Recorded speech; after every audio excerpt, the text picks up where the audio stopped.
Assalamualaikum warahmatullahi wabarakatuh. Halo, apa kabar Sobat Ambu semuanya? Berjumpa lagi dengan saya, Nova Syamri Madonna, dan juga rekan saya, Iman Agus Gumelar. Kita bersua kembali di podcast Ambu On Air, sebuah podcast persembahan dari Kanwil DJPB Sumatera Barat. Oh iya, sebelum dilanjut, alangkah baiknya kita awali dulu Pak dengan jargon Ambu. Betul. Tentu Sobat Ambu semua masih inget dong jargon Ambu yang udah kita ajarin di episode 1 kemarin. Betul Nova, itu ide bagus Nova. Ya, saya yakin juga memang sobat-sobat Ambu pasti masih inget nih apa yang sudah kita praktekkan tentang jargon Ambu ya di episode perdana kemarin. Mungkin perlu diaba-aba nih Nova. Oh iya, saya aba-aba Pak. Iya. Oke siap. Kanwil DJPB Sumbar. Ambu, amanah, melayani, berakhlak dan optimis. Mantap. Sudah kan menurut kan sudah dipraktekkan semua ya Sobat Ambu di rumah? Pastilah masih ingat. Oke, nggak terasa ya Pak, sekarang kita udah memasuki episode 2. Mungkin Sobat Ambu masih ingat episode 1 kemarin kita udah bahas terkait dengan pembiayaan ultramikro atau yang dikenal dengan istilah UMI. Di mana merupakan program dana bergulir pemerintah yang menyediakan fasilitas pembiayaan bagi usaha ultramikro yang belum mendapatkan akses pembiayaan perbankan gitu ya Pak. Jadi saya ingat tuh di episode perdana kemarin kita ngomongin banyak hal ya, banyak hal tentang pembiayaan ultramikro, seperti karakteristik ultramikro itu seperti apa gitu kan. Terus penyalur pembiayaan UMI seperti apa gitu kan, ada PT PNM, ada PT Pegadaian dan lain sebagainya. Dan mungkin saya yakin Nova juga masih ingat dong kalau di episode perdana kemarin kita merencanakan apa nih yang jadi tema di episode sekarang. Pasti ingat ya? Ingat dong Pak.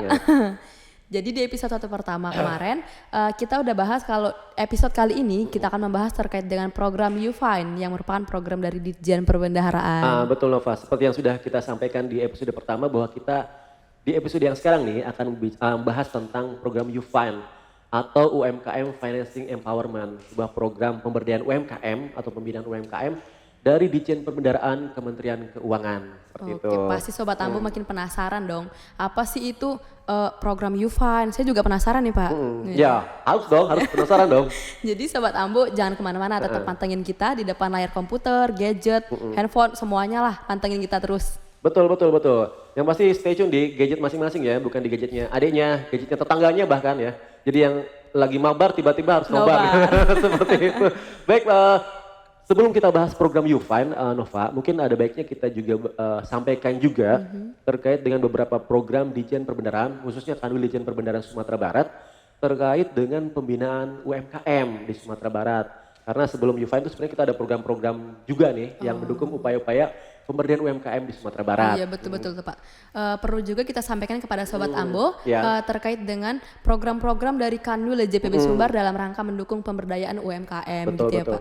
Betul, jadi mungkin perlu Nova, Nova juga mungkin udah tahu ya, tahu dan mungkin perlu kita sampaikan kepada Sobat Ambo di rumah. Sobat Ambo dimanapun jadi tahu gitu ya. Biar tahu bahwa selain adanya program YouFind yang baru ini, juga Kanwil DJPB Sumatera Barat sebenarnya sudah ada beberapa program ya terkait dengan upaya-upaya mendukung pemberdayaan UMKM di daerah. Yang pertama ada Monefkur Nova, ada Monefkur. Jadi kita Kanwil DJPB Sumatera Barat melakukan survei ke debitur-debitur KUR daerah di Sumatera Barat. Nanti dilaporkan ke pusat. Nah itu nanti kan ada semacam kayak harapan-harapan mereka gitu kan. Terus permasalahan-permasalahan yang terjadi di daerah seperti apa.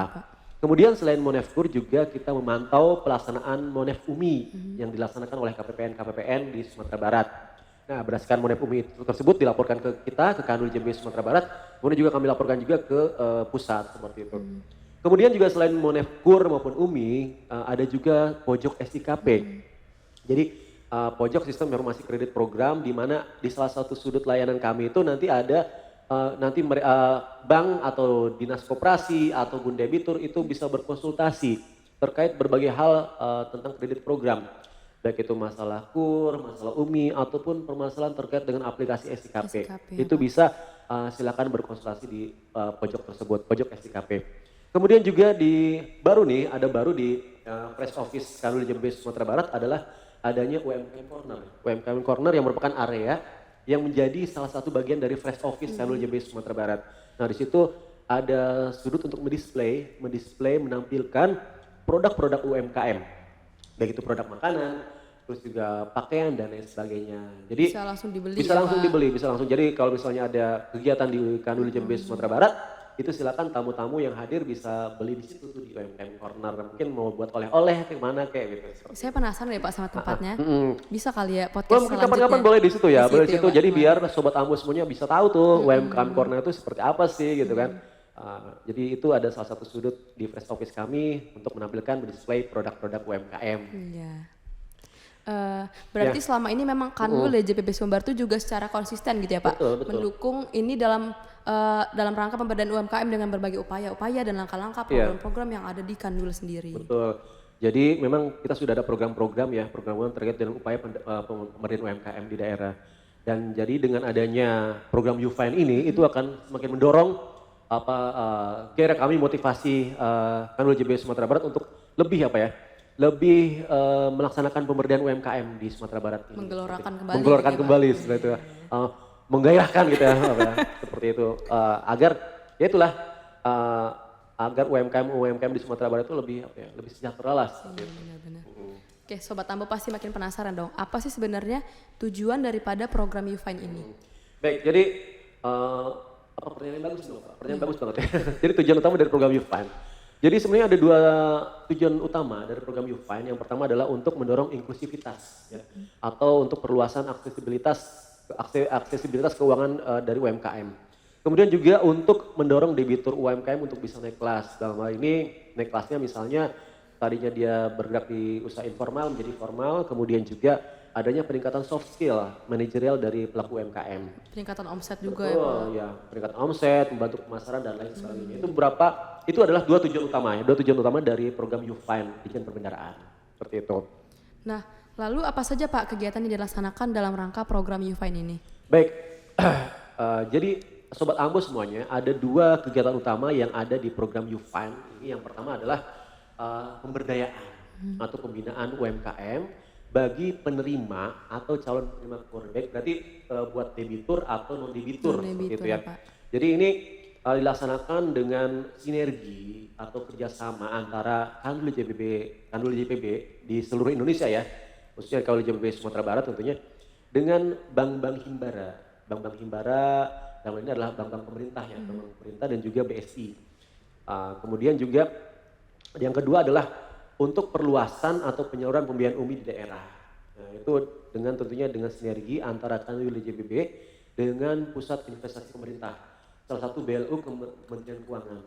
Karena mereka yang selama ini adalah mengelola dan menyalurkan pembiayaan UMI melalui penyalur-penyalur di daerah seperti misalnya di Pegadaian, PNM dan sebagainya. Seperti itu. Berarti ada dua kegiatan utama ya Pak, Betul. pemberdayaan UMKM kepada calon debitur maupun si debitur kurnya sendiri gitu ya Pak. Betul. Yang kedua perluasan pembiayaan UMI. Nah untuk kegiatan pertama ini pemberdayaan UMKM itu kegiatannya seperti apa Pak?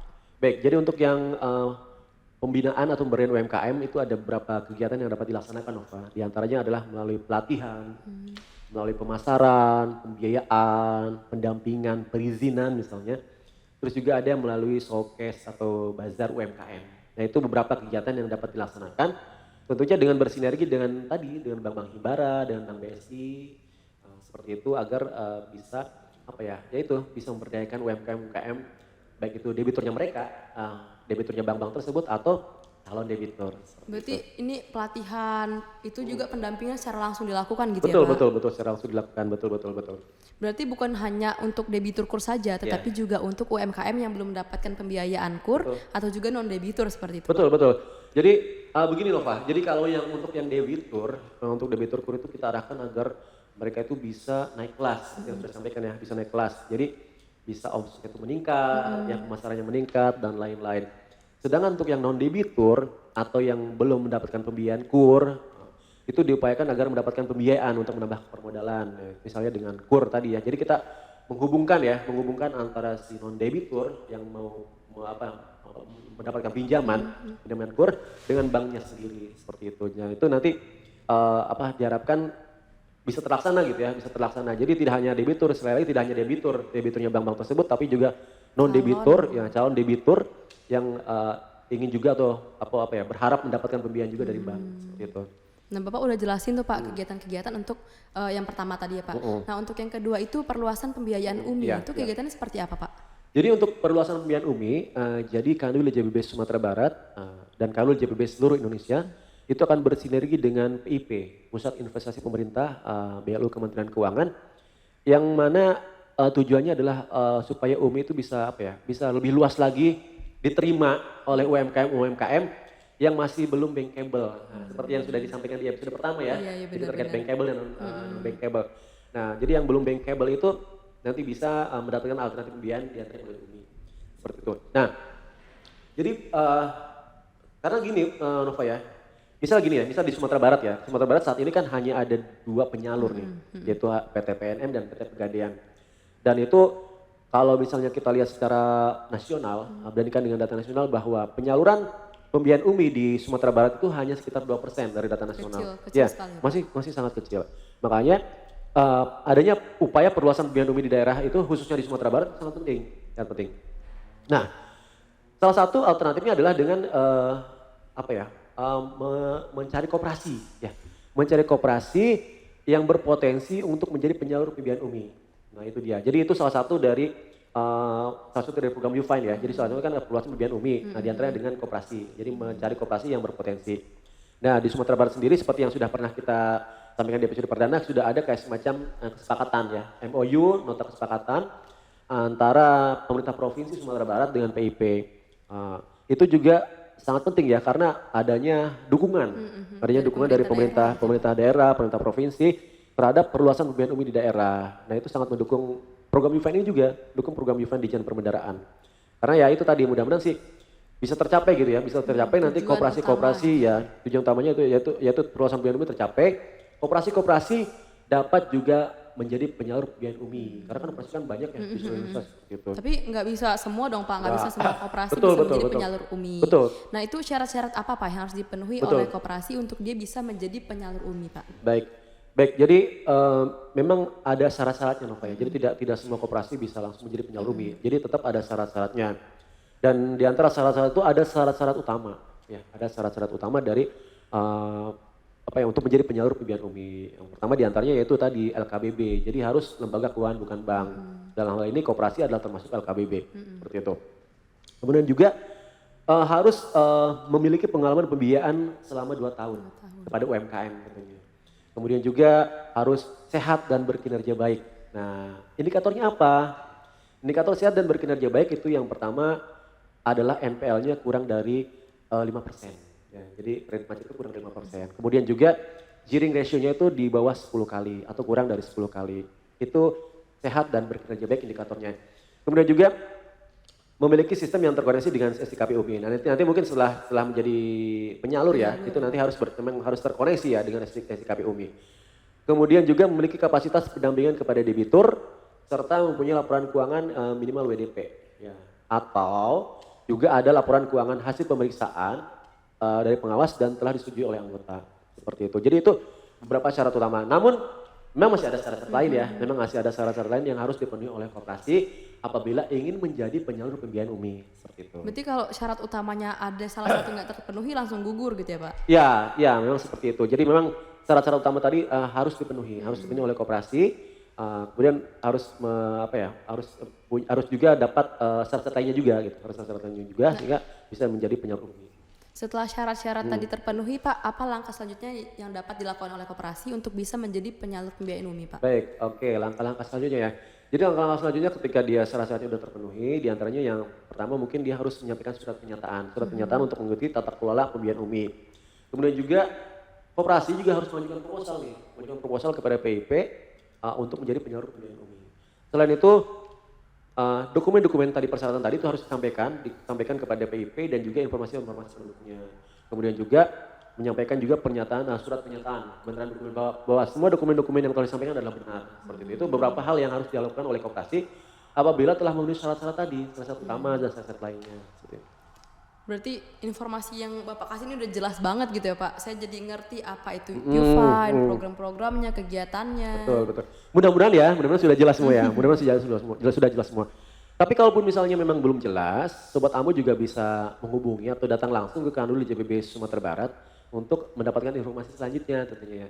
Jadi seperti yang sudah kita sampaikan di awal ya Nova ya, bahwa di sini tuh ada pojok SKP. Nah, jadi pojok SKP itu dia berfungsi untuk bagi bank, bagi dinas koperasi setempat, atau bagi debitur untuk menyampaikan apa ya, misal konsultasi atau menyampaikan permasalahan gitu ya, misalkan permasalahan untuk berkonsultasi terkait berbagai hal, terkait KUR, UMI, SIKP, UFINE, dan lain sebagainya. Nah selain masih ke pojok SIKP, juga nanti bisa sekalian tuh ke UMKM Corner ya. Jadi iya, jadi bisa dia lihat produk-produk UMKM ya, produk UMKM di UMKM Corner. Mungkin ada yang tertarik bisa langsung beli tuh di UMKM Corner seperti itu. Nah, Sobat Ambo, kalau informasi yang kita kasih tadi masih belum jelas dan masih ragu-ragu, masih ada pertanyaan-pertanyaan gitu ya, dapat langsung datang dan berkonsultasi di pojok SIKP kita ya, Pak, di Kanwil DJPB Sumbar. Betul. Oh, by the way, ini kayaknya udah cukup lama ya kita ngobrol di sini, Nov ya. Udah cukup lama. Ya, Pak. Saking asiknya gitu ya tentang terasa, tentang program UFINE ini nggak terasa mungkin sudah mau berakhir nih podcast kita nih waktunya. Jangan sedih. Iya. Kita juga bakal ketemu lagi di episode-episode selanjutnya dengan pembahasan dan tema-tema yang menarik lagi tentunya ya, Pak. Betul sekali. Yang pasti sekali lagi terima kasih sobat-sobat Ambo sudah melihat gitu ya, sudah menonton podcast ini. Dan mungkin lebih afdol lagi nih kalau kita tutup podcast ini dengan pantun ya Nova ya. Cakep gitu. Mungkin Nova punya pantun gak nih? Oh, punya. Punya. Oke. Coba gimana? Makan durian di tengah kota. Cakep. Janganlah lupa dibuang bijinya. Artinya berarti saya nih. Coba diulangi lagi tadi. Makan durian di tengah kota. Iya, betul. Janganlah lupa dibuang bijinya. Mohon maaf atas salah-salah kata. Semoga kita dapat berjumpa di waktu dan tempat yang berbeda. Saya Nova Syam Primadona. Saya Iman Agus Gemelar. Wassalamualaikum warahmatullahi wabarakatuh.